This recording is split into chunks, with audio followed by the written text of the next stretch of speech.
Soyons les bienvenus à l'Église Ciel, Église Île-de-France, basée à Antony. Que Dieu vous bénisse. Soyez les bienvenus, vous qui venez pour la première fois, ou qui revenez, ou qui nous regardez en direct aussi pour la première fois. Soyez les bienvenus. Vous êtes dans la maison de Dieu. Amen. Amen.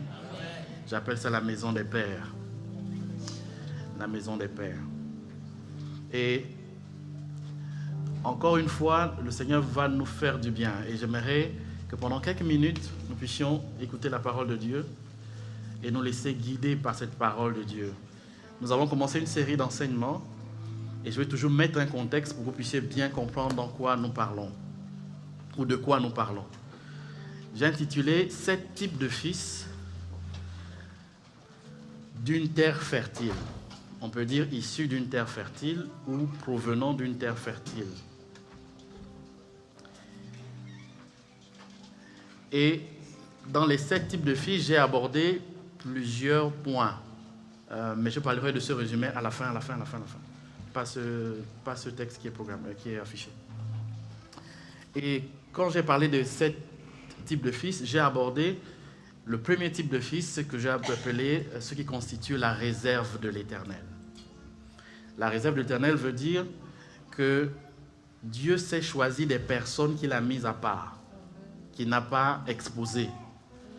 Parce que quand Dieu vous choisit, il vous prépare et il vous expose. Amen, amen. Mais il y a des types de personnes que Dieu s'est lui-même choisi qu'il n'a pas exposées. Pas encore, avant que l'heure n'ait sonné. Et dans cette catégorie, on a parlé de quelqu'un, je pense, vous et moi, on peut s'identifier à cette personne.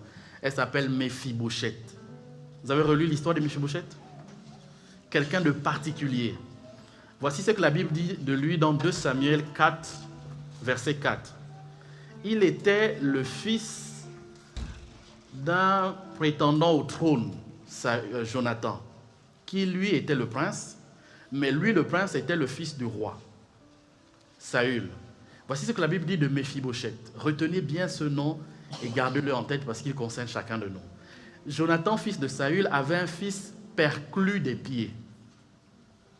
Et âgé de 5 ans, lorsqu'il arriva de Jezreel, la nouvelle de la mort de Saül et de Jonathan. Donc, le père et le grand-père sont morts.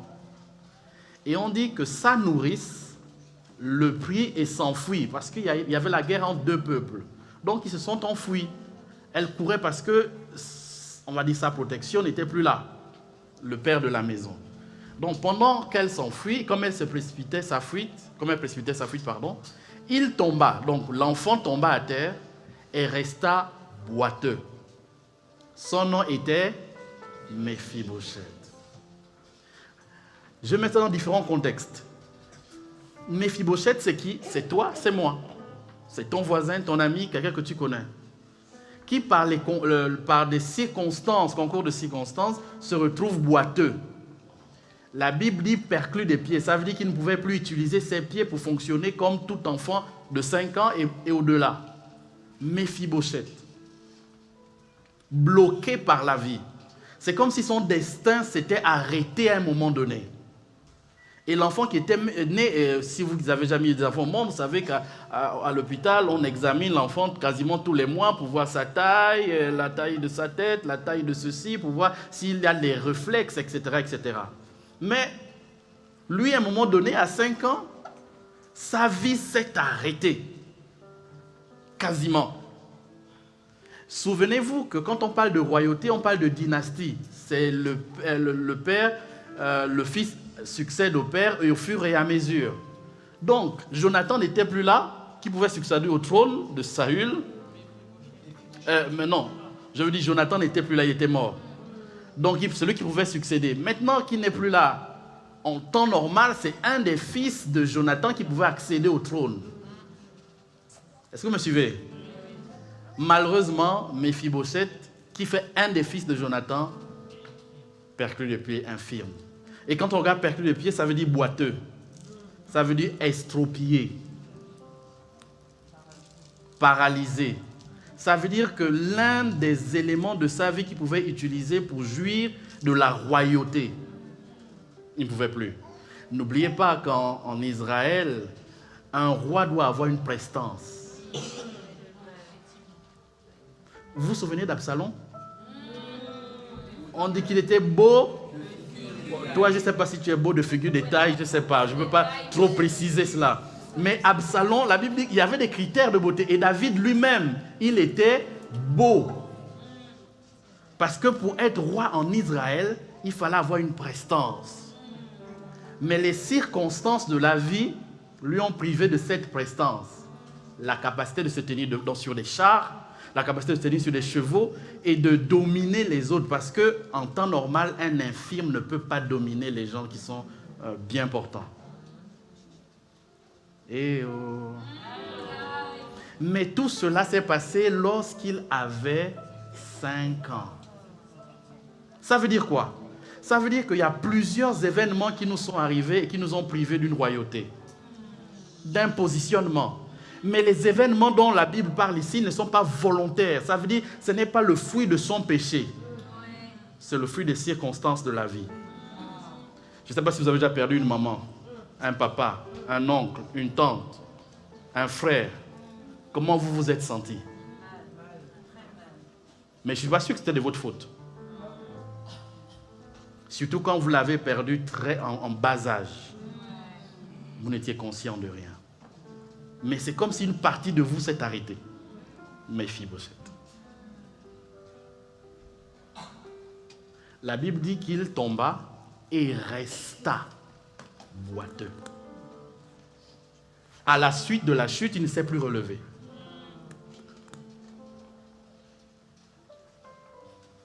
Mais la Bible précise que le fait qu'il soit boiteux est dû à un événement tragique.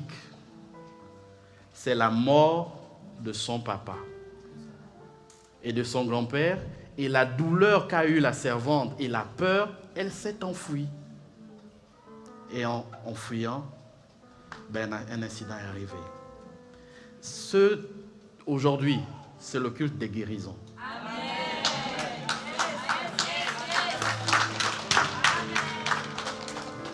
Et je parle de ce type de fils d'une terre fertile. J'aurais pu mettre la guérison intérieure ou le rétablissement d'un infirme. Infirme. Voici l'histoire de Méphibosheth. Donc, je ne sais pas quel est l'événement de ta vie qui s'est passé dans ta vie et aujourd'hui, quand tu en parles, on sent que tu es toujours boiteux. Ouvre juste ta bouche. Ça s'est passé il y a quelque temps. Quand tu en parles, tu parles avec la douleur. C'est comme si les mots peinaient à sortir alors que tu es très à l'aise en français. Mais c'est comme si les mots peinaient à sortir. Ça peut être lié à toi, ça peut être lié à ta famille, ça peut être lié à ta nation. Perclus des pieds. Et alors, à chaque fois qu'on parle de Méphibosheth, on se rappelle ce qui s'est passé il y a longtemps. Perclus des pieds. Méphibosheth. Regarde quelqu'un et dit, es-tu Méphibosheth? As-tu une dimension de Méphibosheth en toi? Réfléchis bien, tu comprendras.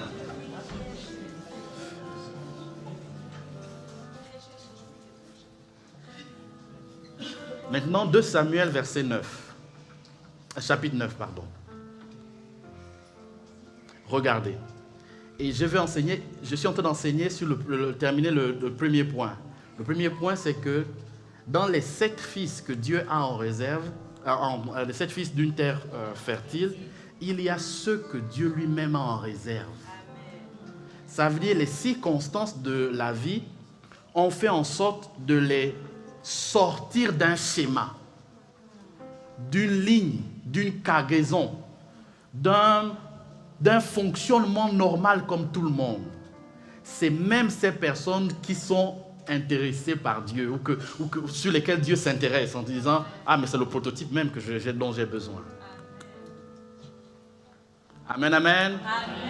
Est-ce que quelqu'un me suit? Quelqu'un peut lever la main? Yes. Oh là là, ils sont nombreux à me suivre. Gloire à Dieu. Regarde maintenant ce qui se passe. À ce temps-là, il y avait un roi qui s'appelait David. David était le meilleur ami du papa de Méphibosheth. Il s'appelait Jonathan. Et il y avait une guerre dans le pays. Bon, du moins des conflits de famille, on va dire ça comme ça, pour faire plus simple. C'est que David avait été choisi par Dieu pendant le règne de quelqu'un d'autre. Donc ça a créé des conflits dans la famille, mais David, avec son cœur, a juré ne pas toucher à cette famille. Donc il n'a pas touché au père, bien qu'il était en capacité de le faire. Et il est allé avec Jonathan, il s'est pris d'amitié avec quelqu'un de sa génération qui s'appelait Jonathan. À la fin de la vie de ce monsieur, il a dit à Jonathan, Jonathan. Et Jonathan dit, jure-moi que tu ne feras pas du mal à mes enfants et que tu veilleras sur eux comme un père.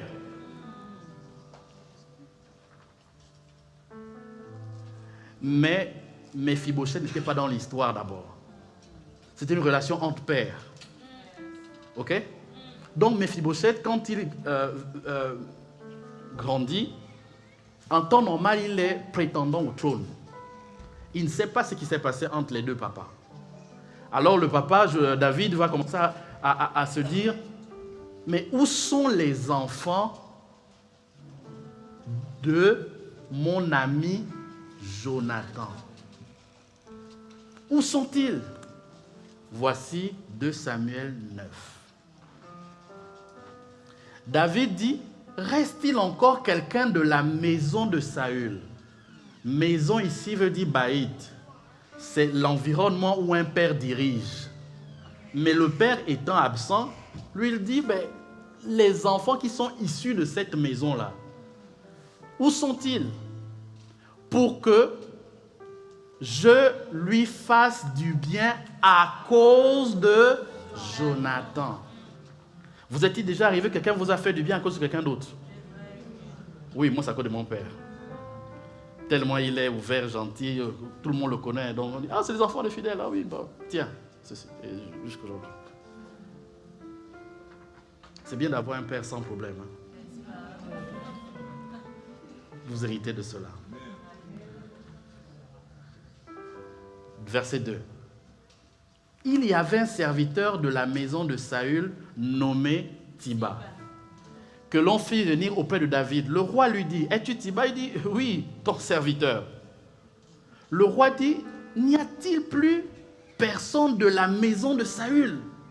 Il y a eu tant de guerres, mais donc il n'y a plus personne pour que juge envers lui de la bonté de Dieu.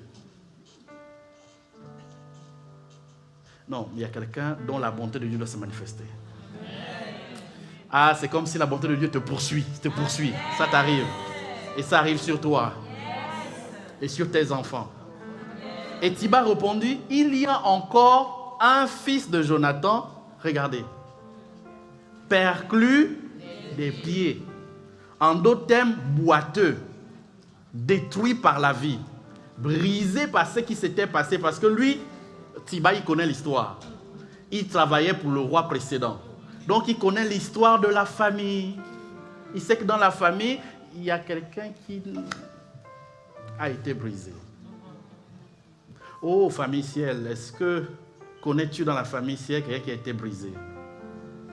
Oh. Ah, tu ne connais pas? Ok. C'est mon deuxième point, je verrai après. Le roi lui dit, où est-il? Tiba répondit au roi, il est dans la maison de Makir. Il n'est plus dans la maison de son papa. On a dit de la maison de Jonathan. Non, il avait délocalisé, il était parti dans une autre maison, sous la couverture d'un autre père. Parce que son père était parti. Oh, les gens qui ont absence de père et qui vont dans la maison d'un autre père.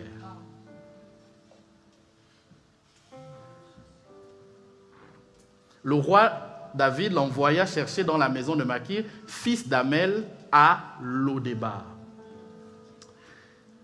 Je parle d'abord de Méphibosheth, je reviendrai après. Et Méphibosheth, la suite, et Méphibosheth, fils de Saül, fils de Jonathan, pardon, fils de Saül, vint auprès de David, tomba sur sa face et se prosterna. David dit, Méphibosheth. Et il répondit, voici ton serviteur. David lui dit, ne crains point. Tu sais pourquoi il ne craint point? Ne crains point. Parce qu'en temps normal, quand tu es devenu roi, tu ne peux pas laisser les descendants de l'ancienne royauté. Sinon, ils vont te faire la guerre. 2 Samuel 16 le prouve. Oui, 2 Samuel 16 le prouve.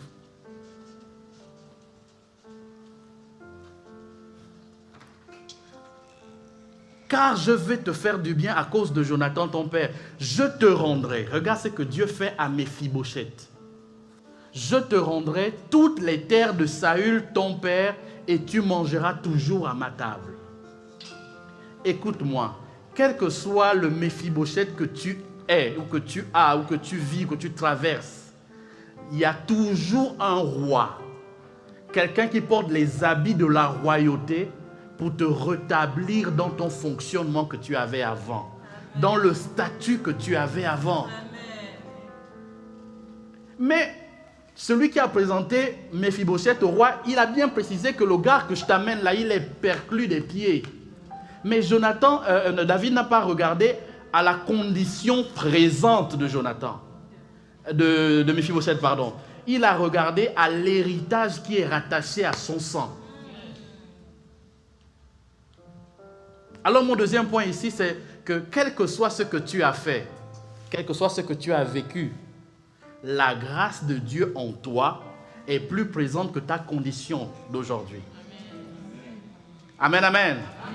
Oui, mais je ne peux pas m'en sortir, je suis fermé, je suis perclus des pieds, on m'appelle Méphibosheth, mon foyer ne va pas bien, ma famille, mes amis, ma vie, en tout cas, comme ci, comme cela. Il y a toujours un roi qui t'appelle à la table. Amen. Oh! Apocalypse 3:20 dit, je frappe à la porte, si quelqu'un entend ma voix, qu'il ouvre, j'entrerai chez lui, je souperai avec lui et lui avec moi. C'est une question de relation. Amen, amen. Oh là là. Je rendrai toutes les terres. Ça veut dire que quand son père est mort, l'héritage aussi est parti avec parce que c'était un temps de guerre. Il dit, je te rendrai toutes les terres. Ton père, de Saül, oui. Ton père et tu mangeras à ma table. Disons la suite de l'histoire. Il se prosterna et dit, attendez, écoutez bien. Qu'est ton serviteur pour que tu regardes? Non. Oh, tu ne lis pas bien la Bible. On peut lire ça ensemble. Il se prosterna. Allons-y. 2 points. Qu'est ton serviteur pour que tu regardes un chien mort tel que moi? Comment lui il se considérait? Je te dis que si moi je te dis que tu es un chien mort, tu vas m'amener en prison. Tu vas dire injure publique. Tu vas dire que le pasteur, comment on dit dans le terme français? Atteinte à...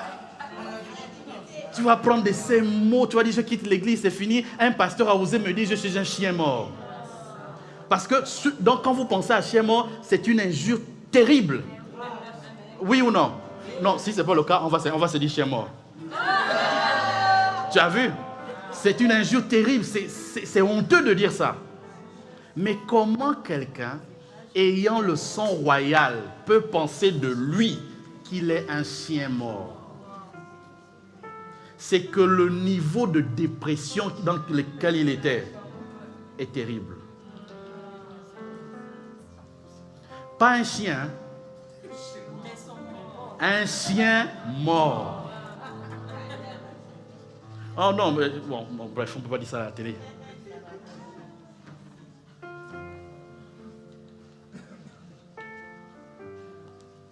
Mon frère, regarde, un chien mort. Donc, il se présente devant le roi, il se prosterne, mais en fait, il a apporté certains... Quand on se présente devant un roi, on ne va pas en lambeaux. On s'habille certainement, on se met bien. Mais à l'intérieur de lui, les vêtements ne veulent rien dire. C'est un chien mort.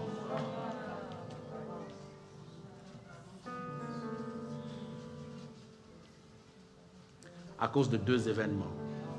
La mort de ses parents, 2, l'accident de la vie. L'a éloigné hors du palais et il allait vivre dans une maison de quelqu'un d'autre, à Lodébar. Lodébar veut dire une maison sans pâturage. Rappelez-vous que le psaume 23 dit « L'Éternel est mon berger, je ne manquerai de rien. » Ensuite, il me fait quoi? Reposer. Où? Dans de verts pâturages. Mais lui, les verts pâturages, c'est dans des endroits où je peux consommer, manger et jouir des bienfaits qui sont présents. Mais ici, le débat veut dire un endroit sans pâturage, pas possibilité de se reposer. Et quand il vient devant le roi, il dit c'est un chien mort. Bon, il y a certainement quelqu'un ici qui s'est bien maquillé, qui s'est bien habillé, qui a porté des chaussures léopard. Mais qui, à l'intérieur, c'est... Parce que quand il pense à la douleur de sa vie et à ses problèmes, à pourquoi il ne trouve pas du travail, à pourquoi il n'est pas payé, à pourquoi il a eu tel événement malheureux dans sa vie. Non, vous savez, ce n'est pas ce que les gens disent d'eux qui est le plus important. Non, tu peux te planter aux gens et dire que oui, tu vois, je suis bien habillé, regarde la dernière montre, ah oui, ceci, regarde les lunettes, ah oui, c'est les lunettes de telle marque, etc. Il n'y a pas de problème. Mais à l'intérieur de toi, quand tu te présentes devant le roi des rois, tu es qui? Ah. Méphibosheth dit un chien mort.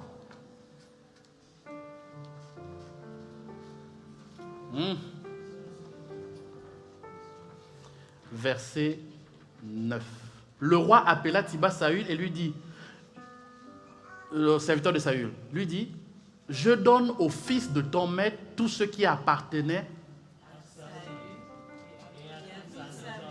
Il n'a pas réglé le problème de chien mort.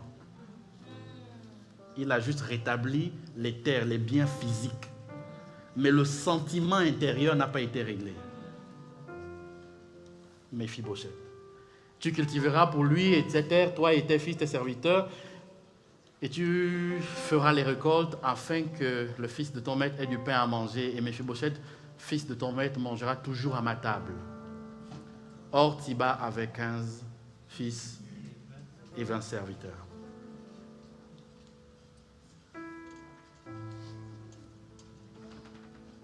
Ton serviteur fera tout ce que le roi, mon Seigneur, ordonne à son serviteur. Et Méphibosheth mangea à la table de David comme l'un. Donc, en fait, ce que David a fait, c'est qu'il a d'abord rétabli le statut de fils.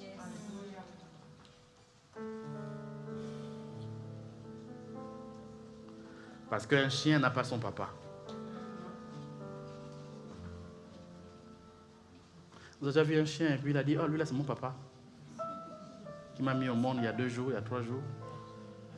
Non, il a d'abord rétabli le statut de fils. C'est ce que je suis venu te dire aujourd'hui. C'est que la première chose, l'étape de la guérison intérieure, c'est le statut et l'identité de fils que tu es. Que tu dois d'abord rétablir avec le Seigneur. Un fils perclus des pieds. Et on a vu un deuxième fils aussi qui, lui, c'est un cas particulier. Luc 19 en parle. Il s'appelle Zachée.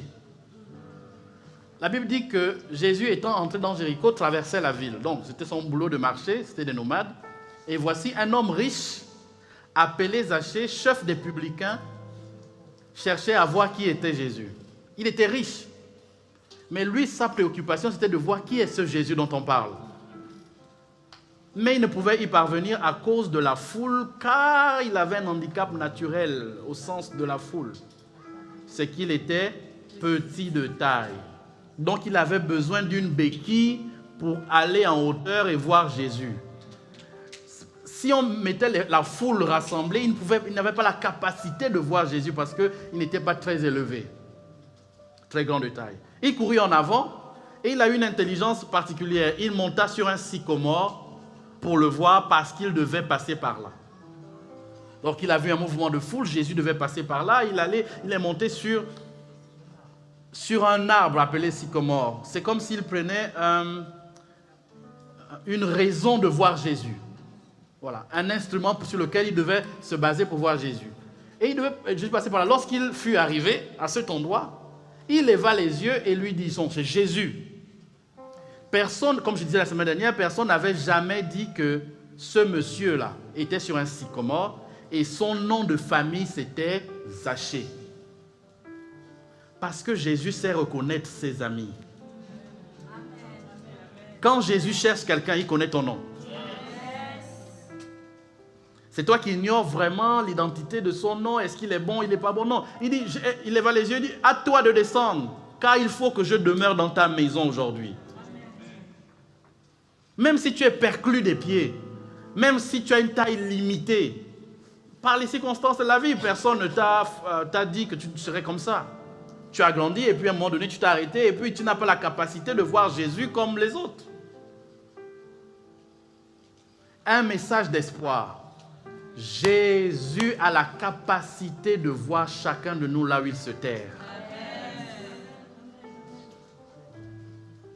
La preuve, c'est que quand David cherche à rencontrer Méphibosheth, il envoie appeler quelqu'un. Et prends ce renseignement, mais je parlerai de ça dans la deuxième partie. Il faut que je demeure avec toi aujourd'hui. La suite, verset 6.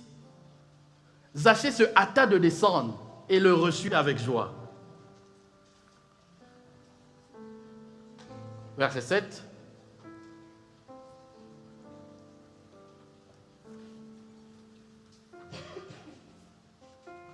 Et lorsqu'il va commencer à descendre, voyant cela, tous murmuraient et disaient, « Il est allé loger chez un homme pécheur. » Je vous pose la question, Jésus ne savait-il pas que cet homme était un pécheur? Il savait très bien. Il n'y avait pas besoin de présentation. Jésus savait la condition. C'est comme aujourd'hui, Jésus sait exactement ta condition. La condition que tu as, il sait exactement. Moi, je peux imaginer, hier, ma femme et moi, on était chez des médecins, et puis le médecin pose des questions, vous avez ça, vous avez ça, vous avez mal à la tête, vous avez mal aux dents, vous avez mal à ceci. Eux, ils cherchent à tâtons, ils essaient de... Non, Jésus n'a pas besoin de ça. Il dit, tu es Zachée. Descends, je vais rentrer chez toi. Ne me décris pas ta maison. Les hommes ont décrit, oh, mais c'est un homme pécheur. Jésus le savait déjà, avant de rencontrer Zachée. Mais Zachée, se tenant devant le Seigneur, lui dit, « Voici, je donne aux pauvres la moitié de mes biens, et si j'ai fait tort à quelqu'un, de quelque chose à quelqu'un, je lui rends le quadruple. » Jésus dit, « Le salut est entré aujourd'hui dans cette maison, parce que ce monsieur appelé Zachée est aussi un fils de qui? D'Abraham. C'est une question de fils. » Quelques vérités sur la réserve. La première chose à savoir, quand on parle de réserve, la réserve est voulue ou elle est permise par Dieu.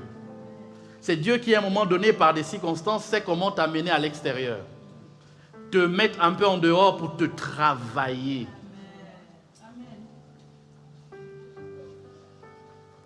Mais la réserve, c'est aussi un lieu de refuge émotionnel. Il y a des gens, quand vous êtes assis avec eux, vous sentez que vous êtes assis qu'avec leur corps, ils ne sont pas là. Parce qu'ils vivent des situations terribles. Il y a même beaucoup d'entre nous qui venons à l'église parce que l'église est un lieu de refuge.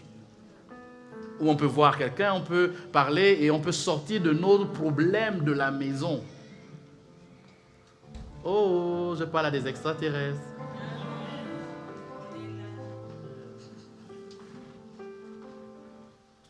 Oui, c'est un lieu de refuge, un havre de paix. Quelques vérités sur la réserve. Elle peut faire partie du processus de construction. Ça veut dire que Dieu peut permettre que vous soyez la réserve pendant le temps où il vous construit d'abord. Vous êtes une réserve, vous n'êtes pas sur le terrain. Vous êtes sélectionnés parmi les joueurs qui devaient jouer à ce mondial. Malheureusement, tous les matchs, vous n'êtes pas sur le terrain. Et puis un bon matin, le coach dit, allez, c'est maintenant le temps pour le numéro tel de rentrer. On lui met, comment? Va t'échauffer. Mais pendant ce temps, tu as travaillé avec les autres, tu t'es entraîné avec les autres, tu as eu les conditions physiques, tu as porté les maillots, tu as pris le même vol privé ou de milliards que ce qu'on a vu, etc., etc. Mais tu n'as pas eu le privilège d'être sur le terrain. Parce que Dieu t'a réservé. Et certainement, le coach sait les maladresses dans lesquelles tu peux être. Alors il te met de côté. C'est quoi la réserve? C'est exactement ça. C'est-à-dire, c'est un processus de préparation ou de construction où Dieu ne t'expose pas sans t'avoir préparé. Méphibosheth faisait partie de la réserve. Ah oui, les fils. Les pères sont morts. C'était un fils qui était là. Mais aussi, la réserve n'a pas une durée indéterminée. Elle s'arrête à l'appel du roi. Dès que le roi t'appelle, tu sors de la réserve. C'est comme dès que le coach t'appelle, je t'assure que vous voyez ceux qui suivent le sport, ils vont s'entraîner déjà, ils vont commencer à courir parce que le temps est arrivé où ils doivent rentrer en ligne. Et on a vu des pays où quand il est rentré, l'histoire du match a changé. Oh! Je ne parle pas des pays qui ont perdu, je parle des pays qui ont gagné. Un événement récent dans un pays ami dont je ne peux pas citer le nom. Dès que la personne rentre en jeu, dès que le roi dit ou le coach dit « Allez, toi, Desti, prépare-toi, tu vas rentrer en jeu. » Tout s'arrête. Mais j'aimerais dire à quelqu'un, en fait, tu penses que tu as commencé. Bientôt le roi va dire c'est ton tour de régner. Lève-toi, sors du banc, entre en jeu. Mais parfois les circonstances pour te mettre sur le terrain ne sont pas toujours les mêmes. N'est-ce pas Yvette? Les circonstances ne sont pas toujours les mêmes. Parce que, regardez, Dieu prépare toujours avant d'exposer. Mais Dieu seul détermine comment il va exposer.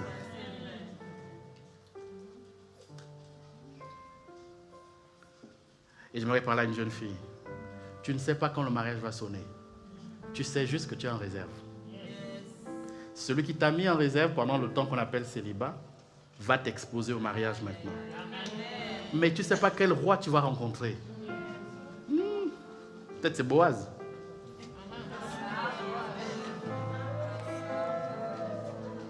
Oh oui, mais pourquoi les autres sont exposés? Parce que c'est leur temps d'être exposés. Ne t'expose pas. Exposition veut dire que tu as le risque de prendre des coups, des blessures, des manquements. Tu as la forte chance d'exposer ta nudité et tes incompétences. Donc le roi sait quand on ne t'expose pas maintenant. Et pour l'histoire de l'Église, crois-moi, tu es la réserve. Tu n'as pas encore été mis en avant, mis en lumière, parce que tu es la réserve. Tu es la réserve. Il n'expose pas tout au début. Parfois, il a besoin de préparer Béatrice pendant un temps. Mais quand Dieu te prépare, il ne te prépare jamais seul, il te met toujours sous l'autorité d'un roi. Amen. Toujours. Parce qu'il faut que le roi te distingue à un moment donné. Zachée ne savait pas que son tour de briller dans la Bible devait arriver. On dit un pécheur reconnu par l'humanité, par les contemporains. Mais son heure de briller devait arriver. Et quand son heure de briller est arrivée, l'une des choses qui a été révélée, c'est que le salut est rentré dans sa maison parce qu'il est affilié à quelqu'un d'autre. Pourtant, il pouvait briller avant. Son papa, c'était Abraham. Il avait le sang de la royauté des prophètes avant lui. Il pouvait briller depuis longtemps. Son temps n'était pas arrivé. Est-ce que tu m'entends, mon frère? Ton heure n'est pas encore arrivée. C'est la raison pour laquelle quand tu rentres à l'hôpital, tu sors debout.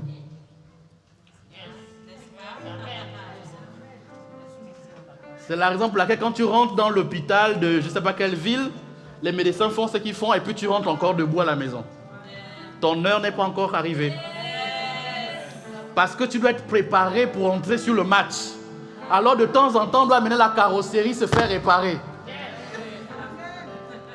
Vous voyez un peu? On doit réparer un peu les douleurs de la vie. La carrosserie, elle vieillit. Elle n'a plus 2 ans. On va changer. On va dire oui, le bouton là était trop gros. En levant le bouton, le médecin répare. Pourquoi? Parce que bientôt son temps de rentrer. Et de se faire exposer par le roi. Amen, amen. Voici ce que j'appelle les fils en réserve. Tu es un fils en réserve.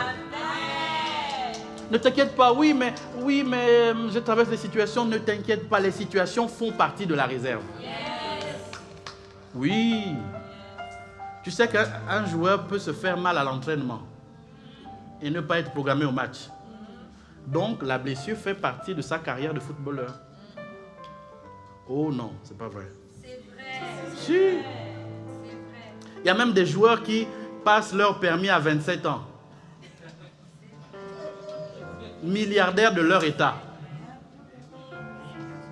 Ce n'est pas leur moment de briller dans ce domaine. Mais ils tapaient d'abord les ballons, gagnaient de l'argent que toi et moi, on ne sait pas si Jésus va nous donner ça un jour. Prions le Seigneur, servons Dieu. Mais son temps de tenir une voiture, quel que soit le tarif de la voiture, n'était pas arrivé.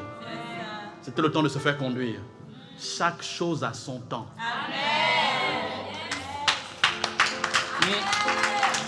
Tu as ton temps.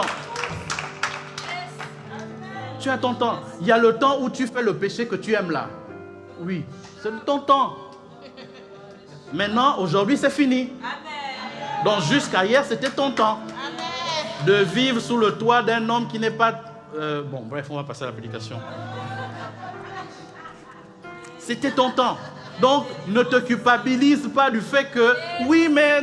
Non, écoute, chaque chose a son temps. Tu fais partie des fils en réserve. Ton temps arrive.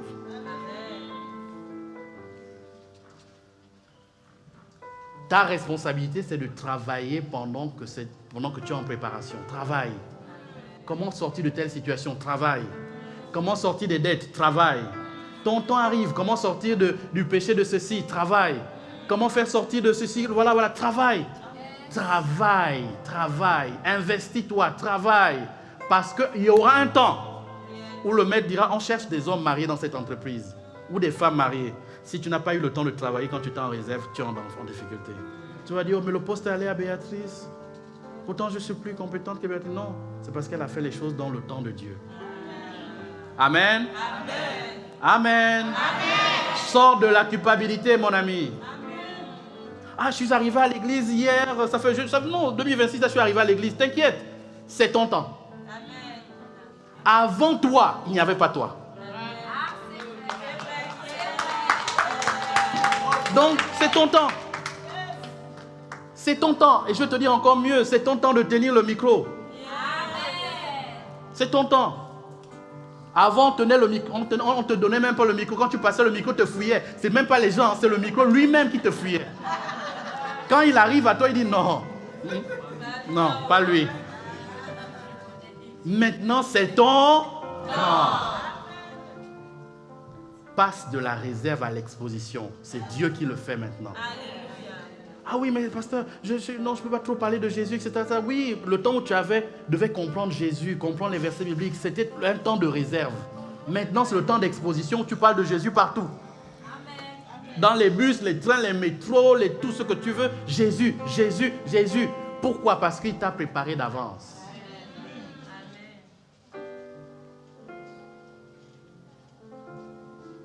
Amen. Le deuxième type de fils, c'est ceux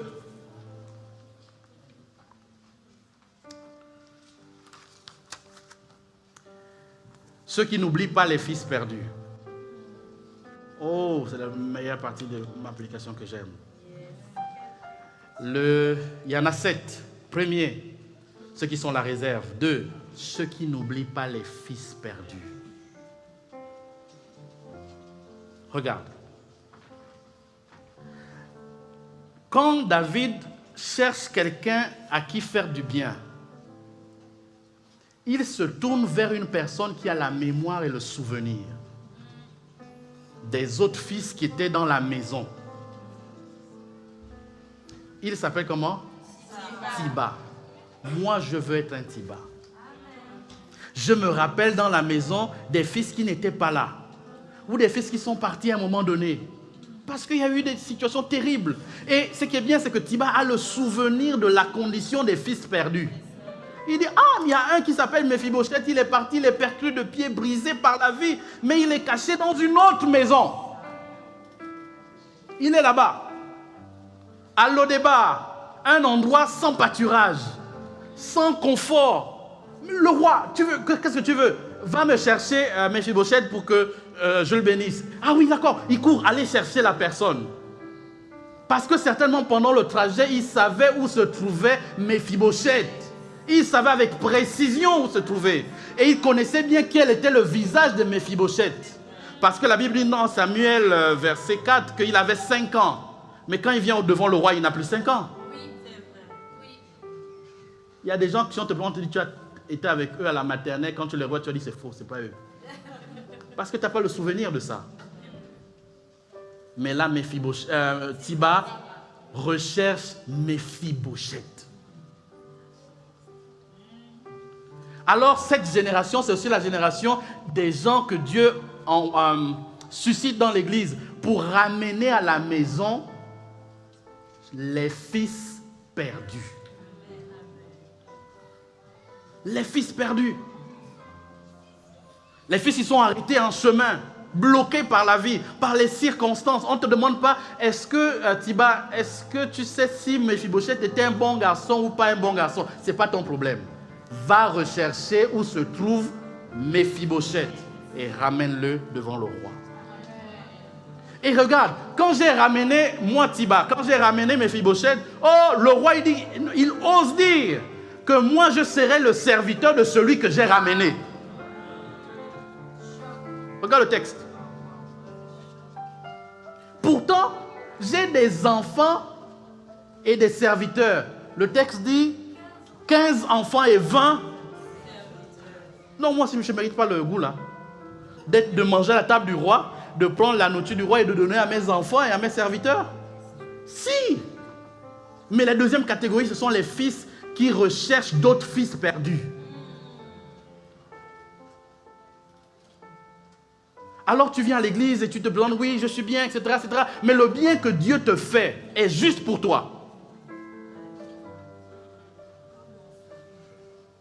Le bien que Dieu te fait, c'est juste pour toi. Toi et toujours toi.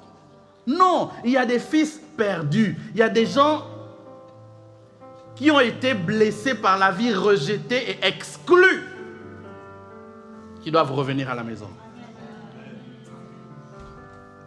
Ce sont des gens que tu connais, que je connais.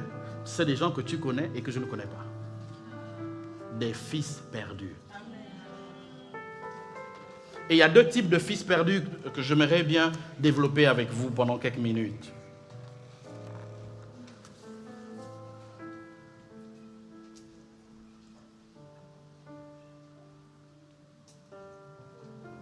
Il y a les fils perdus de la maison d'Israël, Matthieu 10, verset 6. Parce que, vous savez, Israël, c'était tout un peuple, mais il n'y avait pas que ces peuples-là dans la Bible. Il y avait d'autres nations qui combattaient même Israël. Voici ce que le verset dit. Allez au verset 5, s'il vous plaît. Tels sont les 12 que Jésus envoya. Donc avant, on va lister les noms des 12. Après leur avoir donné les instructions suivantes, n'allez pas vers les païens, n'entrez pas dans les villes des Samaritains. Ça, ce sont d'autres. Quand on parle de païens, ce n'est pas païen au sens que tu comprends. C'est païen au sens que ce n'était pas la nation de Dieu. Voilà, c'était les nations étrangères. Allez plutôt vers les brebis perdues de la maison d'Israël. Pourquoi? Parce qu'en Israël, avec Jacob, quand il établit ses fils, etc., il y a des fils qui ont perdu la connexion avec Dieu. On a la preuve dans la Bible, la femme cananéenne. C'est un exemple. Donc, allez plutôt vers les brebis perdus de la maison d'Israël. Ça veut dire que dans la maison d'Israël, il y avait des gens qui n'étaient plus là auprès de Dieu, qui ne croyaient plus, qui s'étaient comme éloignés de cette présence. 2 types de fils perdus. Les fils de la maison. Oui, on a des fils de la maison perdus.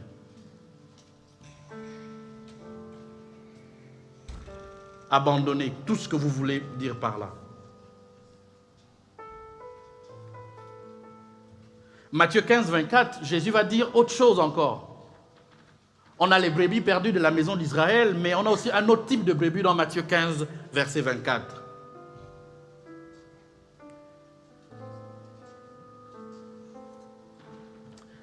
Il répondit, c'est Jésus qui parle, je n'ai été envoyé qu'aux brebis perdues de qui? De la maison d'Israël.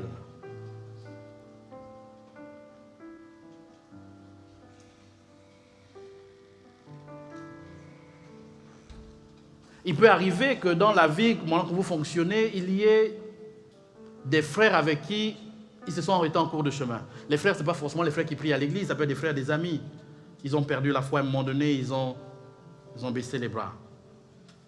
Quel est notre travail, nous, en tant que fils, dans cette terre fertile?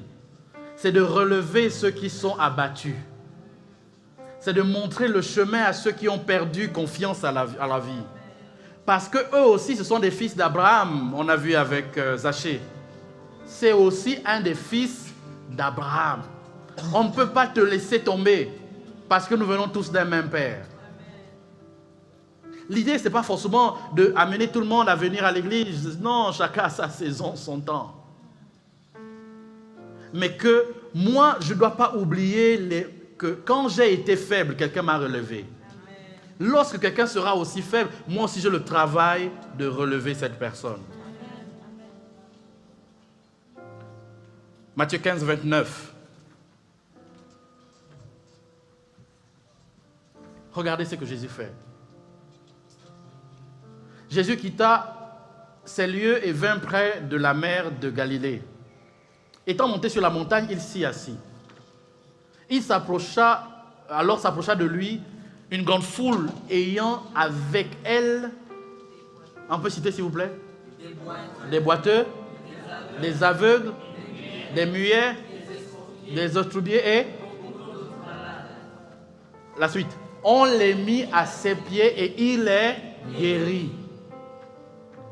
En sorte que la foule était dans l'admiration de voir 1, 2, 3 et ça veut dire que Jésus avait la capacité non seulement de guérir les enfants d'Israël, mais de guérir tout type d'enfants, tout type de fils, quel que soit leur conditionnement. Et rappelez-vous, Méphibosheth, il était perclus des pieds, boiteux. Mais Jésus, on montre dans Matthieu 15 que Jésus a une spécialité, guérir ceux qui sont estropiés, réparer les gens. Quel est le meilleur réparateur des vies d'un être humain? Ça ne peut être que Jésus. Pour voir quelqu'un passer d'un pécheur chronique à un saint, c'est que Jésus a fait un boulot.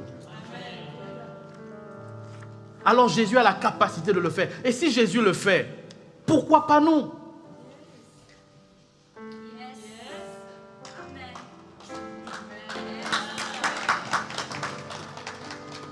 Jésus a la capacité de réparer. C'est la raison pour laquelle ne condamnez jamais quelqu'un avant la fin de son histoire. Qui que vous ayez en face de vous, ne prononcez pas un jugement éternel avant que cette personne ait fermé l'œil et dit « je suis mort ». Pourquoi? Parce que Jésus a la capacité de réparer des boiteux, des infirmes.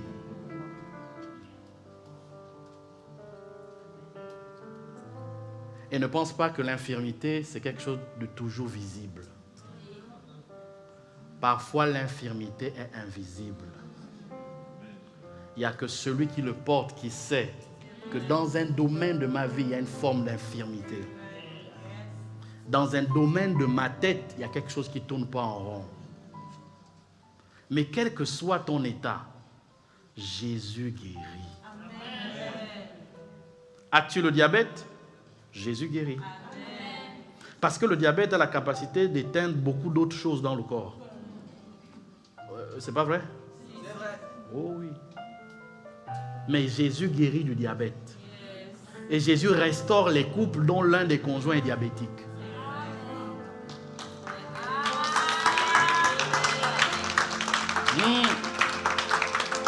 Mais si tu vois la personne devant toi, Béatrice, tu ne peux jamais dire qu'elle est diabétique.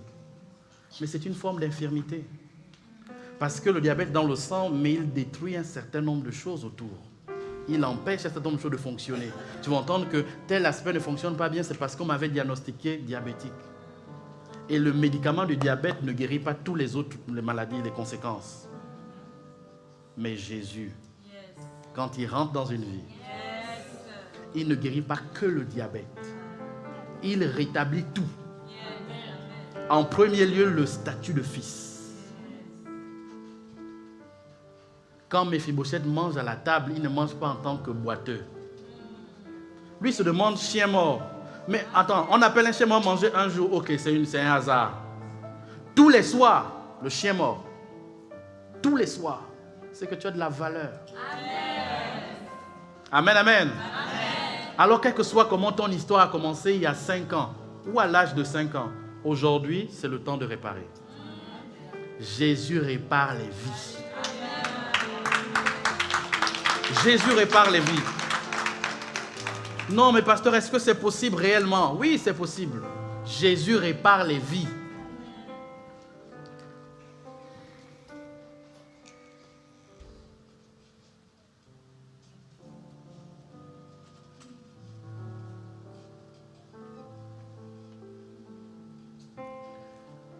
Avant de prier, je vais vous faire un résumé en quelques minutes avec la régie.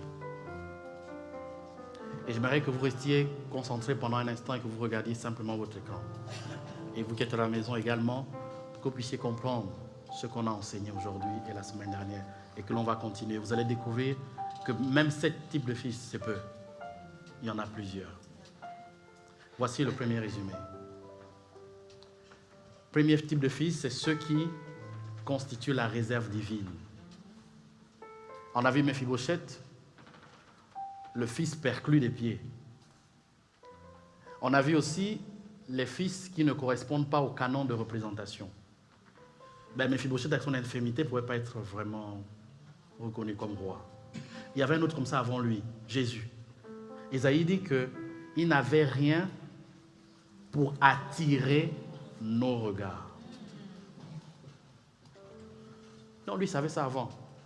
Et Zachée sur le sycomore. Quelques vérités sur la réserve. Elle est voulue ou permise par Dieu. C'est un lieu de refuge émotionnel, spirituel ou autre.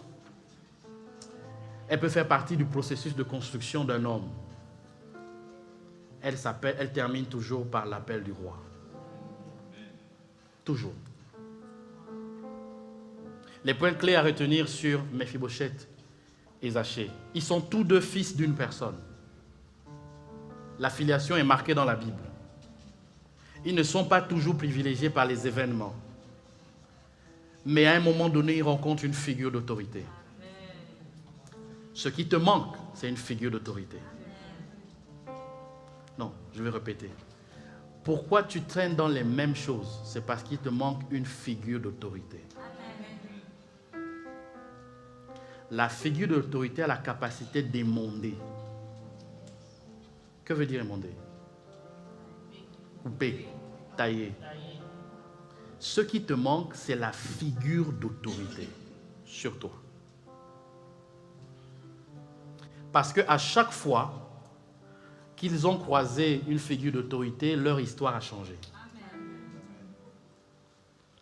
Les grâces qui en résultent, ils mangent à la table du roi, les deux histoires, leurs droits leur ont été rendus et leur filiation restaurée et prônée.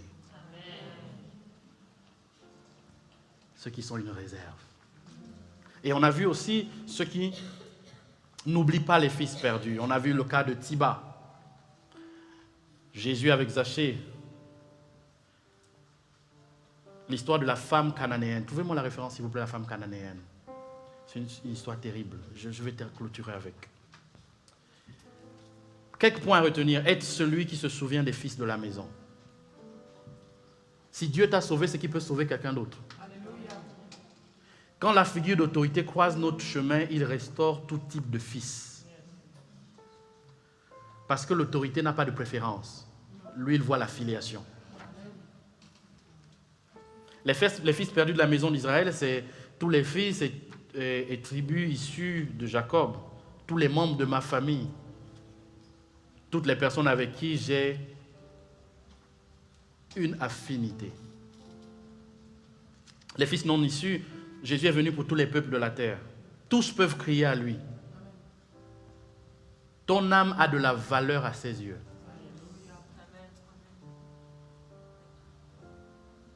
Je crois que c'est verset 60, c'est ça? Ah, il a mis, ok. Regarde cette histoire. Jésus prit, parti de là, se retira dans le territoire de Tyr et Sidon.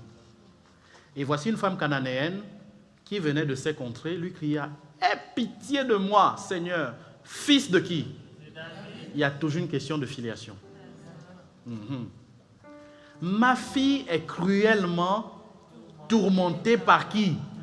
Le démon. Je suis sûr que si je prie pour certains d'entre vous, vous êtes tourmentés par des choses la nuit quand vous dormez.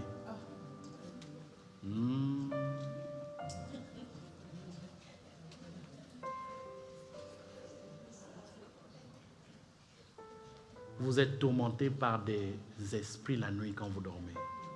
Votre sommeil n'est pas en paix. Il ne lui répondit pas un mot. Regarde, Jésus ne répond pas à la dame. Un gentleman. Il ne répond pas d'abord. Et ses disciples s'approchèrent et lui dirent avec insistance, « Mais renvoie-moi cette dame qui insiste là. Car elle crie derrière nous. Notre dos n'est pas fait pour entendre son bruit. Il faut trouver une solution. Jésus, il faut renvoyer la personne. » Il répondit, « Je n'ai pas été envoyé qu'aux brebis perdues de la maison. » Avant, on a dit que Jésus a été envoyé aux brebis de la maison d'Israël. Et là, il dit autre chose. Il dit, je n'ai pas été envoyé qu'aux brebis perdues de la maison d'Israël. Et cette femme va donner une leçon à Jésus et à ses contemporains. Regarde le suite du texte. Mais elle vint se prosterner devant lui, disant, Seigneur, secours-moi. Oui, ok, je ne suis pas brebis de la maison d'Israël, ce n'est pas grave. Mais mon cas là est différent. Est-ce que tu as vu? Donc toi tu te dis, ah oui, mais je ne suis pas de cette église, est-ce que je suis pas... Oui, Jésus aide tout le monde. Oh, j'aime pas trop la tête du pasteur d'Esti. C'est pas grave, Jésus t'aime toi. Et ta tête a de la valeur. La mienne peut-être pas à tes yeux, mais la tienne a de la valeur aux yeux de Dieu. Et il répondit, il n'est pas bien, écoutez cette phrase et méditez cette phrase tout le temps. Il n'est pas bien de prendre le pain des enfants et de le jeter aux petits chiens. Jésus qui dit, hein? Les enfants, ce sont les enfants d'Israël, les brebis, parce qu'il est venu à la base, c'était pour eux. Et elle dit, il dit non, il n'est pas bien de prendre le pain de vie, c'est lui. Et le jeter aux petits chiens. L'autre appelle des chiens morts, frère. L'affaire des chiens, là, il faut vraiment réfléchir. Hein? Oh, oui, Seigneur, dit-elle. Maintenant, elle explique à Jésus, elle retourne la phrase. Elle dit, mais les petits chiens mangent les miettes qui tombent à la table de leur maître.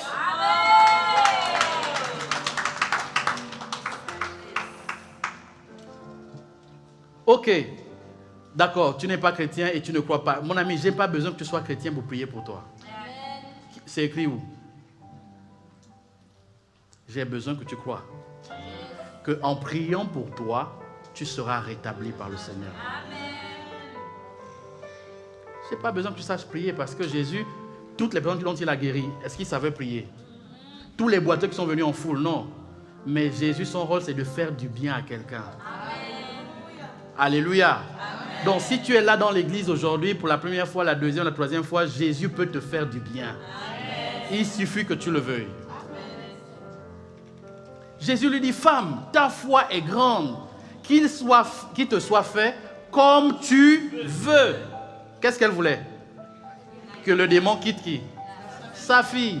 À l'heure même. La Bible ne dit pas que sa fille était avec elle. À l'heure même, sa fille fut guérie.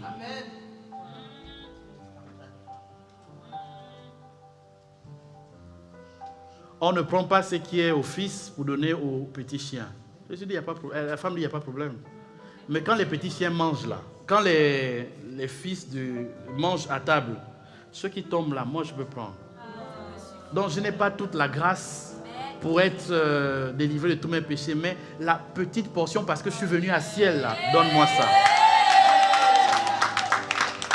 La petite portion de grâce qui se manifeste quand l'église est rassemblée. Pardon, donne-la-moi.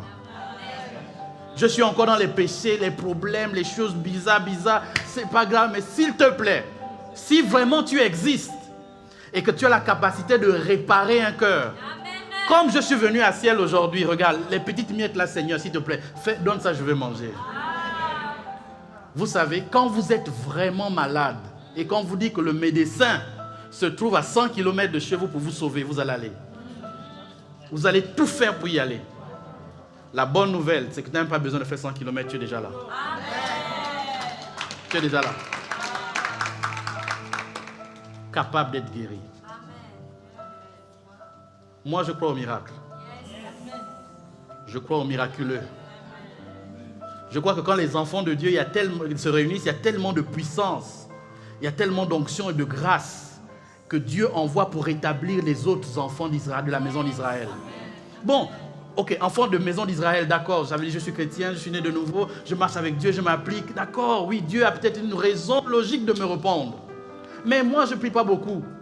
Même l'église, j'y vais une fois sur 365 jours. Est-ce que Jésus peut faire ça pour moi? La réponse est là. Question, est-ce que Jésus peut faire ça pour moi? Oui. Est-ce que Jésus peut guérir quelqu'un qui ne prie pas tous les jours? Oui. Est-ce que Jésus peut guérir quelqu'un qui est venu pour la première fois à l'église? Oui. Est-ce que Jésus peut guérir quelqu'un qui demande son intervention? Oui. Alors, viens, on va prier pour toi.